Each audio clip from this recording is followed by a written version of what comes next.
Hi all, എല്ലാവർക്കും SSC മെന്ററിലേക്ക് സ്വാഗതം. നമ്മൾ ഇന്ന് നോക്കാൻ പോകുന്നത് സെൻട്രൽ GST ഇൻസ്പെക്ടർ, അതായത് SSC CGLന്റെ one of the most premium post ആയ, അതേപോലെ തന്നെ കേരളത്തിലെ കുറേ ആസ്പിറൻസ് പ്രിഫർ ചെയ്യുന്ന സെൻട്രൽ GST ഇൻസ്പെക്ടർ എന്ന് പറയുന്ന പോസ്റ്റിന്റെ കംപ്ലീറ്റ് ജോബ് പ്രൊഫൈലാണ് നമ്മൾ ഇന്ന് ഡിസ്കസ് ചെയ്യാൻ പോകുന്നത്. നമ്മൾ ഇന്നത്തെ വീഡിയോയിൽ എന്തൊക്കെയാണ് നമ്മൾ ഡിസ്കസ് ചെയ്യുക? സെൻട്രൽ GST ഇൻസ്പെക്ടറിന്റെ job responsibility, work profile, selection process, അതുപോലെ എക്സാമിന്റെ പാറ്റേൺ, കഴിഞ്ഞ വർഷത്തിലെ വേക്കൻസി, അതേപോലെ കട്ട് ഓഫ്, ട്രെയിനിങ്, അതേപോലെ സാലറി, ഫെസിലിറ്റീസ് ആൻഡ് പ്രൊമോഷൻ. നിങ്ങൾ സെൻട്രൽ എക്സൈസ് ഇൻസ്പെക്ടർ ആയിട്ട് കയറി കഴിഞ്ഞാൽ നിങ്ങൾക്ക് ഏതൊക്കെ ലെവലിൽ നിങ്ങൾ എത്തും എന്നുള്ളതൊക്കെയാണ് നമ്മൾ പ്രൊമോഷനിൽ നമ്മൾ സംസാരിക്കുക. ഇത്രയും കാര്യങ്ങളായിരിക്കും നമ്മൾ ഈ ഒരു വീഡിയോയിൽ ഡിസ്കസ് ചെയ്യുന്നുണ്ടാവുക. ഇതൊരു എൻഡ് ടു എൻഡ് വീഡിയോ ആണ്. അപ്പോൾ CBICയിൽ GST ഇൻസ്പെക്ടറായിട്ട് കയറാൻ താല്പര്യമുള്ള എല്ലാ വിദ്യാർത്ഥികളും ഈ വീഡിയോ സ്കിപ്പ് ചെയ്യാതെ ഫുള്ളായിട്ട് കാണുക. നിങ്ങൾക്ക് വേണ്ട എല്ലാ ഡീറ്റെയിൽസും ഈ വീഡിയോയിൽ നമ്മൾ ഡിസ്കസ് ചെയ്യുന്നതായിരിക്കും. സമയം കളയാതെ നമുക്ക് വീഡിയോയിലേക്ക് കയറിയാലോ. സെൻട്രൽ GST ഇൻസ്പെക്ടറിന്റെ വർക്ക് പ്രൊഫൈൽ നമുക്ക് നോക്കിയാലോ. എന്താ ഫസ്റ്റ് എഴുതിയേക്കുന്നത്? It comes under CBIC. CBIC എന്ന് വെച്ചാൽ എന്താ? Central board of indirect tax and customs. CBIC അണ്ടറിലാണ് GST ഇൻസ്പെക്ടർ എന്ന് പറയുന്ന പോസ്റ്റ് വരുന്നത്. ഡെസ്ക് ആൻഡ് ഫീൽഡ് ജോബ്, അതായത് നിങ്ങൾക്ക് ഡെസ്ക് ജോബും ഉണ്ടാവും, അറ്റ് ദ സെയിം ടൈം തന്നെ നിങ്ങൾക്ക് ഫീൽഡ് ജോബും ഉണ്ടാവും. അതായത് ഡെസ്ക് ജോബിൽ വരുമ്പോൾ കുറേ ക്ലറിക്കൽ വർക്ക്, ഓഡിറ്റിംഗ് വർക്ക്സ് ഒക്കെ ആണ് വരുന്നതെങ്കിൽ ഫീൽഡ് ജോബിലായിരിക്കും ഇൻവെസ്റ്റിഗേഷൻ, അതേപോലെ എന്താ പറയുക, ടാക്സ് ഇവേഷൻ ചെയ്യുന്ന ആൾക്കാരെയൊക്കെ പിടിക്കുക, അങ്ങനെയുള്ള പരിപാടികളൊക്കെ ആയിരിക്കും ഫീൽഡ് ജോബിൽ വരുന്നുണ്ടാവുക. മൂന്നാമത്തത് fixed working hours except during field hours. അതായത് നിങ്ങൾക്ക് ഡെസ്ക് ജോബുള്ള ടൈമിങ്ങിലൊക്കെ ആണെങ്കിൽ നിങ്ങൾക്ക് ഫിക്സഡ് അവേഴ്സ് ആയിരിക്കും വർക്കിംഗ് അവേഴ്സ് എന്ന് പറയുന്നത്. പക്ഷേ ഫീൽഡ് വർക്കുള്ള സമയത്ത് കൃത്യമായിട്ടുള്ളൊരു വർക്ക് ടൈമൊന്നും ഉണ്ടാവില്ല. ചിലപ്പോൾ നിങ്ങൾക്ക് രാത്രിയെങ്കിൽ രാത്രി വർക്ക് ചെയ്യേണ്ടി വരും, പകലെങ്കിൽ പകൽ വർക്ക് ചെയ്യേണ്ടി വരും. രണ്ടും നമ്മൾ എക്സ്പെക്ട് ചെയ്യണം. അത് ഫീൽഡ് വർക്കിലെല്ലാം അങ്ങനെ തന്നെയാണ്. ഓക്കെ. നാലാമത് ഹോം പോസ്റ്റിംഗ് ആണ്. Transfers only within zone. അതായത് നമുക്കറിയാം സെൻട്രൽ GST ഇൻസ്പെക്ടർ എന്ന് പറയുന്ന ഒരു ഓൾ ഇന്ത്യ പോസ്റ്റ് ആണ്. നിങ്ങളുടെ മാർക്കും അതേപോലെ നിങ്ങളുടെ റാങ്കും അനുസരിച്ചായിരിക്കും നിങ്ങൾക്ക് ഏത് സ്റ്റേറ്റ് വേണമെന്നുള്ളത് അലോക്കേറ്റ് ചെയ്യുന്നുണ്ടാവുക. അപ്പോൾ അത്യാവശ്യം റാങ്കും കാര്യങ്ങളൊക്കെ ഉണ്ടെങ്കിൽ നിങ്ങൾക്ക് കേരളത്തിൽ തന്നെ പോസ്റ്റിംഗ് കിട്ടും. അഞ്ചാമത്തത് പവർഫുൾ ആൻഡ് സോഷ്യൽ റെസ്പെക്ട്. ഭയങ്കര പവർഫുൾ ആയിട്ടുള്ള പോസ്റ്റാണ്, അതേപോലെ സൊസൈറ്റിയിൽ അത്യാവശ്യം നല്ല റെസ്പെക്റ്റും കിട്ടുന്ന പോസ്റ്റാണ്. ഇമ്പോർട്ടൻ്റ് ആയിട്ടുള്ളത് ആറാമത്തത് കാക്കി യൂണിഫോം. ഇതൊരു യൂണിഫോം ജോബാണ് വിത്ത് 3 stars. 3 star ജോബാണ് ഈ എന്താ പറയുക സെൻട്രൽ GST ഇൻസ്പെക്ടർ എന്ന് പറയുന്നത്. ഇതാണ് വർക്ക് പ്രൊഫൈൽ എന്ന് പറയുന്നത്. സെൻട്രൽ GST ഇൻസ്പെക്ടറിന്റെ ജോബ് റെസ്പോൺസിബിലിറ്റീസ് നമുക്ക് നോക്കിയാലോ. GST ഇൻസ്പെക്ടറായിട്ട് കയറി കഴിഞ്ഞാൽ നിങ്ങൾ എന്തൊക്കെ വർക്ക് നിങ്ങൾ ചെയ്യേണ്ടി വരും? First one, verifying tax payer GST registrations, അതായത് GST രജിസ്ട്രേഷൻ ഒക്കെ വെരിഫൈ ചെയ്യുക. രണ്ടാമത്തത് ഓഡിറ്റിംഗ് വർക്ക്സ് ആണ്. മൂന്നാമത്തത് anti evasion and enforcement activities, അതായത് ടാക്സ് വെട്ടിക്കാൻ ആരെങ്കിലും ശ്രമിക്കുന്നുണ്ടെങ്കിൽ അതൊക്കെ കണ്ടുപിടിക്കുക. അപ്പോൾ അതിൻ്റെ പേരിലുള്ള കൃത്യമായിട്ട് ഇൻവെസ്റ്റിഗേഷൻ, അതൊക്കെ ആയിരിക്കും നിങ്ങളുടെ മൂന്നാമത്തെ പോയിന്റിൽ വരുന്നുണ്ടാവുക.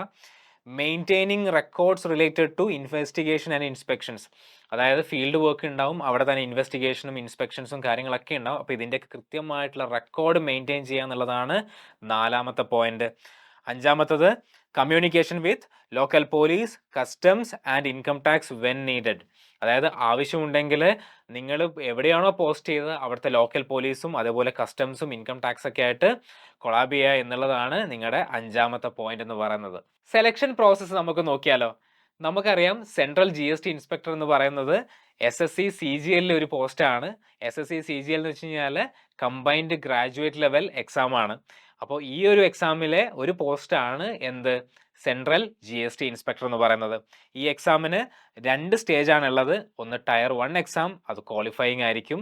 രണ്ടാമത്തത് ടയർ 2. ആ ടയർ 2 എന്ന് പറയുന്നത് 390 മാർക്കിലായിരിക്കും എക്സാം ഉണ്ടാവുക. അതിൽ നിശ്ചിതമായിട്ടുള്ളൊരു കട്ട് ഓഫ് ക്ലിയർ ചെയ്യുന്ന ആൾക്കാർക്കായിരിക്കും ഈ ഒരു പോസ്റ്റുകളൊക്കെ നിങ്ങൾക്ക് അവൈലബിൾ ആവുക.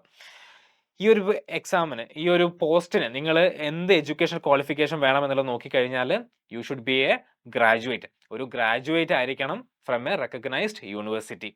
ഒരു റെക്കഗ്നൈസ്ഡ് യൂണിവേഴ്സിറ്റിയിൽ നിന്നുള്ള ഒരു പാസ്സായ ഒരു ഗ്രാജുവേറ്റിന് ഈ ഒരു എക്സാമിന് എലിജിബിൾ ആണ്.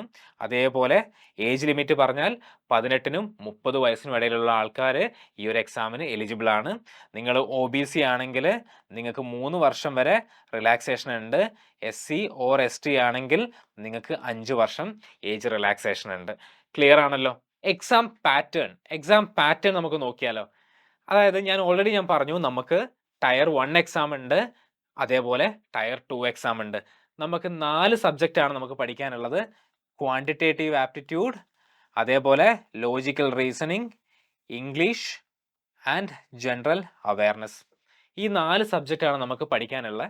അപ്പോൾ ടയർ 1 എങ്ങനെയായിരിക്കും എക്സാം പാറ്റേൺ? ടയർ 1 100 ക്വസ്റ്റ്യൻ ആണ് നിങ്ങൾക്ക് മൊത്തം ഉണ്ടാവുക, 200 മാർക്കിന്. ഓക്കെ, അപ്പോൾ maths quantitative aptitude, logical reasoning, English, അതേപോലെ ജനറൽ അവയർനെസ് ആണ് നമ്മുടെ 4 സബ്ജക്റ്റ്. ഓരോന്നിലും 25 ചോദ്യം വെച്ച് ഉണ്ടാവും. മൊത്തം 100 ചോദ്യങ്ങൾ. 100 ചോദ്യങ്ങൾ. ഒരു ചോദ്യത്തിന് 2 മാർക്ക് വെച്ചിട്ട് ടോട്ടൽ 200 മാർക്കിനായിരിക്കും ടയർ 1 എക്സാം ഉണ്ടാവുക. ഇതിന് കൃത്യമായിട്ടുള്ള ഒരു കട്ട് ഓഫ് SSC നിശ്ചയിക്കും, ഡിപ്പെൻഡിങ് അപ്പോൺ വേക്കൻസിയും അതേപോലെ ആ ഒരു വർഷത്തെ ടഫ്നെസ്, എക്സാമിന്റെ ടഫ്നെസ് ഒക്കെ അനുസരിച്ചായിരിക്കും കട്ട് ഓഫ് ഡിസൈഡ് ചെയ്യുക. ഈ ഒരു കട്ട് ഓഫ് ക്ലിയർ ചെയ്യുന്ന ആൾക്കാർ ടയർ 2 എലിജിബിൾ ആവും. ടയർ 2 വരുന്ന സമയത്ത് നമുക്ക് എക്സാമിന് എന്തൊക്കെ ചേഞ്ചസ് വരുന്നുണ്ടല്ലോ നമുക്ക് നോക്കാം. ടയർ 2 സെക്കൻഡ് സ്റ്റേജ് എക്സാം ആണ്. ടയർ 2 വരുമ്പം ഓൾറെഡി ഈ പറഞ്ഞ പോലെ തന്നെ quantitative aptitude, logical reasoning, English and general awareness, ഈ 4 സബ്ജക്റ്റും നമുക്ക് പഠിക്കാനുണ്ട്. പക്ഷേ നമ്പർ ഓഫ് ക്വസ്റ്റ്യൻസ് മാറും. ജനറൽ അവയർനെസ്സിൽ ക്വാണ്ടിറ്റേറ്റീവ് ആപ്റ്റിറ്റ്യൂഡിൽ 30 ചോദ്യം, ലോജിക്കൽ റീസണിങ്ങിൽ 30 ചോദ്യം, ഇംഗ്ലീഷിൽ 45 ചോദ്യം, അതേപോലെ ജനറൽ അവയർനെസ്സിൽ 25 ചോദ്യം. ഓരോ ചോദ്യത്തിനും നമ്മൾ പറഞ്ഞു ടയർ 1 ഓരോ ചോദ്യത്തിനും 2 മാർക്കായിരുന്നു. ടയർ 2 വരുന്ന സമയത്ത് ഓരോ ചോദ്യത്തിനും 3 മാർക്ക്. അങ്ങനെയാണെങ്കിൽ ഇവിടെ 90 mark maths, 90 mark reasoning, 135 mark English, അതേപോലെ 75 മാർക്ക് ജനറൽ അവയർനെസ്. അങ്ങനെ ഇത് മൊത്തം കൂട്ടിക്കഴിഞ്ഞാൽ 390 മാർക്കിനായിരിക്കും നിങ്ങളുടെ ടയർ 2 ഉണ്ടാവുക. ഇത് കൂടാതെ നമുക്ക് കമ്പ്യൂട്ടറിന്റെ ഒരു ടെസ്റ്റ്, കമ്പ്യൂട്ടർ അവയർനെസ്സും കൂടെ നമുക്ക് പഠിക്കാനുണ്ട്. 20 ചോദ്യം 60 മാർക്കിന്. അത് ജസ്റ്റ് ക്വാളിഫൈ ആയാൽ മാത്രം മതി. പക്ഷെ നിങ്ങളുടെ കട്ട് ഓഫ് ഇതായിരിക്കും നിങ്ങളുടെ ടോട്ടൽ മാർക്ക് എന്ന് പറയുന്നത്. 390 നിങ്ങളുടെ കട്ട് ഓഫ് വരുന്നുണ്ടാവുക. ക്ലിയർ? അപ്പോൾ ഇതാണ് എക്സാം പാറ്റേൺ എന്ന് പറയുന്നത്. ക്ലിയർ ആണല്ലോ? ടയർ 1 അതേപോലെ ടയർ 2. എക്സാം പാറ്റേൺ ഞാൻ ഓൾറെഡി പറഞ്ഞു. അതേപോലെ ഓരോ വർഷത്തെയും വേക്കൻസീസും അതേപോലെ കട്ട് ഓഫ് നമുക്ക് നോക്കിയാലോ? കഴിഞ്ഞ വർഷം 2024 2766 വേക്കൻസി ഓൾ ഇന്ത്യ അവൈലബിൾ ആയിരുന്നു. കട്ട് ഓഫ് 348 മാർക്ക് പോയിട്ടുണ്ട് ഔട്ട് ഓഫ് 390. ക്ലിയർ ആണല്ലോ? 348 മാർക്ക് കട്ട് ഓഫ് പോയിട്ടുണ്ട് ഔട്ട് ഓഫ് 390. 2023 2482 വേക്കൻസി ഉണ്ടായിരുന്നു. Cut off 310. 2022 1171 വേക്കൻസി കുറച്ചുകൂടി കുറഞ്ഞു 2022. Cut off 322. പക്ഷെ ഓൺ ആൻ ആവറേജ് നമുക്കൊരു ജനറലൈസ് ചെയ്ത് പറയാനാണെങ്കിൽ ഓൺ ആൻ ആവറേജ് ഒരു 2000 വേക്കൻസി എല്ലാ വർഷവും GST ഇൻസ്പെക്ടറിലും മാത്രം ഓൾ ഇന്ത്യ വൈസ് വരാറുണ്ട്. ഒരു അപ്രോക്സ് ഒരു 330 340 റേഞ്ചിലൊക്കെ മാർക്ക് ഉണ്ടെങ്കിൽ നമുക്ക് GST ഇൻസ്പെക്ടർ കിട്ടാറുണ്ട്. പക്ഷെ അപ്പോഴും ഞാനൊരു നോട്ടായിട്ട് പറയാണ്, it depends on number of vacancies and exam toughness. Clear ആണല്ലോ? ഇതാണ് ഓരോ വർഷത്തെയും വേക്കൻസീസ് അതേപോലെയുള്ള കട്ട് ഓഫ് ഡീറ്റെയിൽസ്. SSC CGLന്റെ ടയർ 1 കഴിഞ്ഞു, അതേപോലെ ടയർ 2 കഴിഞ്ഞ് നിങ്ങൾ GST ഇൻസ്പെക്ടറിന്റെ കട്ട് ഓഫ് ക്ലിയർ ചെയ്ത് കഴിഞ്ഞാൽ നിങ്ങൾക്ക് അടുത്ത സ്റ്റേജ് ആയിട്ട് വരുന്നതാണ് physical and medical test. Physical ടെസ്റ്റും അതേപോലെ മെഡിക്കൽ ടെസ്റ്റും നിങ്ങൾക്ക് ഉണ്ടാവും.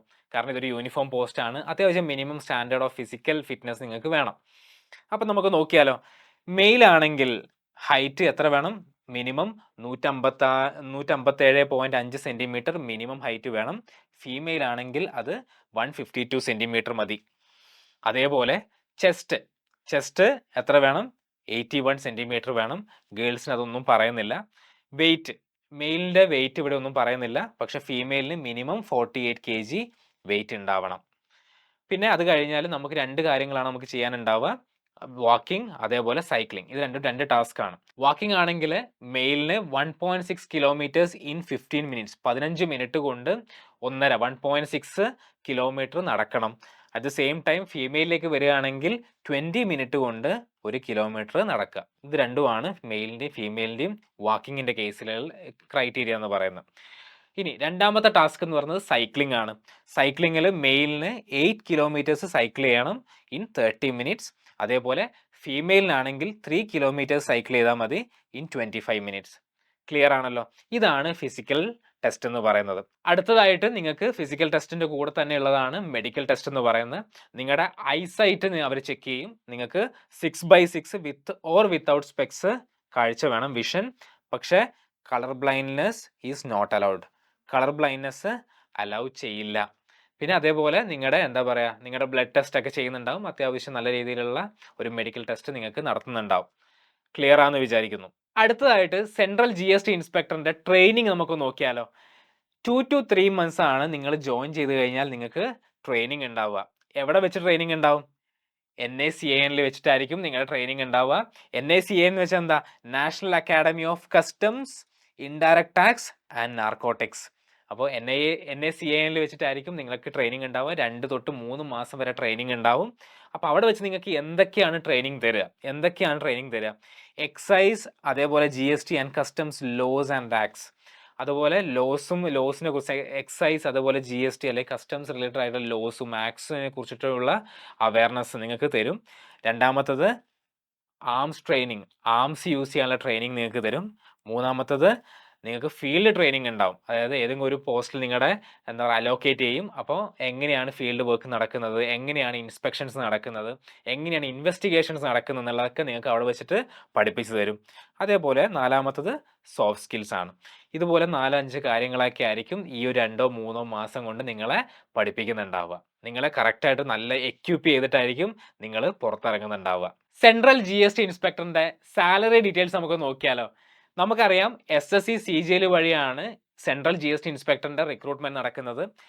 അതുപോലെ തന്നെ ക്ലിയർ ആയിട്ട് പറഞ്ഞിട്ടുണ്ട്, സെൻട്രൽ GST ഇൻസ്പെക്ടർ എന്ന് പറയുന്നത് ഒരു group B non gazetted post ആണ്. അതേപോലെ ഒരു ലെവൽ 7 പോസ്റ്റ് ആണ്. ലെവൽ 7 പോസ്റ്റ് ആയതുകൊണ്ട് തന്നെ അതിന്റെ ബേസിക് പേ എന്ന് പറയുന്നത് 44,900 രൂപ, 44,900 റുപ്പീസ് ആണ് അതിന്റെ ബേസിക് പേ എന്ന് പറയുന്നത്. Dearness allowance current 56% of basic pay ആണ്. അപ്പോൾ 25,144 രൂപയാണ് നമുക്ക് DA ആയിട്ട് കിട്ടുന്നത്. മൂന്നാമത്തത് HRA കിട്ടും. HRA കേരളത്തിൽ ഇപ്പോൾ ട്രിവാൻഡ്രത്താണ് ഞാൻ പോസ്റ്റിംഗ് ആവുന്നുണ്ടെങ്കിൽ അതൊരു Y കാറ്റഗറി സിറ്റിയാണ്. ഞാനിപ്പോൾ എക്സാമ്പിൾ ഒരു എക്സ് കാറ്റഗറി, ഇപ്പോൾ ഡൽഹി പോലെയുള്ള സിറ്റിയാണ് ഞാൻ എടുക്കുന്നതെങ്കിൽ it is N X category city. അതുകൊണ്ട് തന്നെ 30% ഓഫ് ബേസിക് പേ ആയിരിക്കും. 30% എക്സ് കാറ്റഗറിയുടെ ബേസിക് HRA എന്ന് പറയുന്നത്. 30% ആണെങ്കിൽ 13,470 രൂപ വരും. അഥവാ എനിക്ക് ട്രിവാൻഡ്രമാണ് കിട്ടുന്നതെങ്കിൽ it is Y category city. അതുകൊണ്ട് തന്നെ ഇത് 20% ഓഫ് ബേസിക് പേ ആയിരിക്കും HRA ആയിട്ട് കിട്ടുക. ക്ലിയർ? ട്രാൻസ്പോർട്ട് അലവൻസ് ആയിട്ട് 2,808 രൂപ. ഇതുകൂടാതെ നമുക്ക് വേണ്ടി ഗവൺമെന്റ് NPSലേക്കൊക്കെ പൈസ ഇടുന്നുണ്ട്. ഇതൊക്കെ കൂട്ടിയിട്ട് അപ്രോക്സ് ഗ്രോസ് പേ 86,000 രൂപയാണ് നിങ്ങളുടെ ഇനീഷ്യൽ ജോയിൻ ചെയ്യുമ്പോൾ ഉള്ള ഗ്രോസ് പേ എന്ന് പറയുന്നത്. ഇത് നമ്മുടെ ടാക്സും അതേപോലെ NPS ഒക്കെ കട്ടായി കഴിഞ്ഞാൽ ഇൻഹാൻഡ് സാലറി അപ്രോക്സ് 72,000 ആയിരിക്കും നിങ്ങൾക്ക് കയ്യിൽ കിട്ടുന്നുണ്ടാവുക. ഇത് കൂടാതെ പല പല ചെറിയ ചെറിയ അലവൻസസ് വേറെയും ഉണ്ട്. ഇതാണ് സ്റ്റാൻഡേർഡ് ആയിട്ടുള്ള സാലറി കാൽക്കുലേഷൻ എന്ന് പറയുന്നത്. സെൻട്രൽ GST ഇൻസ്പെക്ടറിന് സാലറി കൂടാതെ വേറെ എന്തൊക്കെ അലവൻസസ് കിട്ടും നമുക്ക് നോക്കിയാലോ. Rupees 10,000 per year as uniform allowance. അതായത് യൂണിഫോം അലവൻസിനായിട്ട് എല്ലാ വർഷവും 10,000 രൂപ നിങ്ങൾക്ക് തരുന്നതായിരിക്കും ഗവൺമെന്റ്. രണ്ടാമത്തത് ചൈൽഡ് ട്യൂഷൻ ഫീ. കുട്ടികളുണ്ടെങ്കിൽ കുട്ടികൾക്ക് പഠിക്കാനുള്ള child tuition fee government provide ചെയ്യും. അതേപോലെ മെഡിക്കൽ അലവൻസസ്, അതായത് നിങ്ങൾ എവിടെയാണോ പോസ്റ്റിംഗ് കിട്ടുന്നത് അവിടുത്തെ ബെസ്റ്റ് ഹോസ്പിറ്റലായിരിക്കും നിങ്ങളുടെ മെഡിക്കൽ ഫെസിലിറ്റീസ് ഒക്കെ ഗവൺമെന്റ് തരുന്നുണ്ടാവുക. പിന്നെ leave transport concession every year, അതും second AC rail or flight. അതായത് നിങ്ങൾക്ക് ലീവ് എടുത്ത് നാട്ടിലേക്ക് പോകണമെങ്കിൽ ആ ഒരു ടൈമിൽ നിങ്ങൾക്ക് സെക്കൻഡ് AC റെയിൽ അല്ലെങ്കിൽ ഫ്ലൈറ്റ് ടിക്കറ്റ് ഗവൺമെന്റ് പ്രൊവൈഡ് ചെയ്യുന്നതാണ്. അടിപൊളിയല്ലേ? പ്രൊമോഷൻ. SSC CGL വഴി സെൻട്രൽ GST ഇൻസ്പെക്ടർ കിട്ടിക്കഴിഞ്ഞാൽ നിങ്ങളുടെ പ്രൊമോഷൻ സാധ്യതകൾ എങ്ങനെയാണെന്നുള്ളത് നമുക്ക് നോക്കിയാലോ. ഇനീഷ്യലി നിങ്ങൾ കയറുമ്പം നിങ്ങൾ എക്സൈസ് ഇൻസ്പെക്ടർ ആയിട്ടായിരിക്കും കയറുന്നുണ്ടാവുക. 2 വർഷം കൊണ്ട് നിങ്ങൾ അടുത്തൊരു ലെവലിലേക്ക് നിങ്ങൾ എലിജിബിൾ ആവും. പക്ഷേ ഒരു 5-6 വർഷം 5-6 ഇയേഴ്സ് കൊണ്ട് നിങ്ങൾ എന്താവും?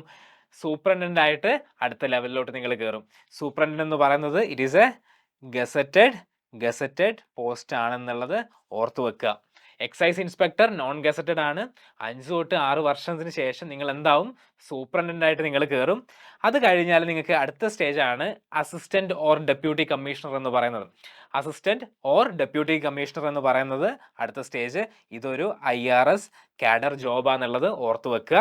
അത് കഴിഞ്ഞാൽ ജോയിന്റ് കമ്മീഷണർ, അത് കഴിഞ്ഞാൽ കമ്മീഷണർ. ക്ലിയർ? അപ്പോൾ SSC ആയി ക്ലിയർ ചെയ്ത് വരുന്ന കുട്ടികൾ പൊതുവേ അസിസ്റ്റന്റ് കമ്മീഷണർ അല്ലെങ്കിൽ ഡെപ്യൂട്ടി കമ്മീഷണർ ആയിട്ടാണ് പൊതുവേ അവസാനിക്കാറ്. നിങ്ങളുടെ കരിയറിൽ നിങ്ങൾ വളരെ ഏർലി സ്റ്റേജിലാണ് എക്സാം ക്ലിയർ ചെയ്യുന്നതെങ്കിൽ നമുക്ക് കുറച്ചും കൂടി അടുത്തൊരു ലെവലിലും കൂടി നമുക്ക് എത്താൻ പറ്റും. പക്ഷേ ഇൻ ജനറൽ നമുക്ക് അസിസ്റ്റന്റ് ഓർ ഡെപ്യൂട്ടി കമ്മീഷണർ എന്ന പോസ്റ്റിലാണ് കുട്ടികൾ വന്ന് നിൽക്കാറ്. ക്ലിയർ ആണല്ലോ പ്രൊമോഷൻ സാധ്യതകൾ? ഇത്രയുമാണ് സെൻട്രൽ GST ഇൻസ്പെക്ടറെ കുറിച്ചിട്ടുള്ള കംപ്ലീറ്റ് ജോബ് പ്രൊഫൈൽ എന്ന് പറയുന്നത്.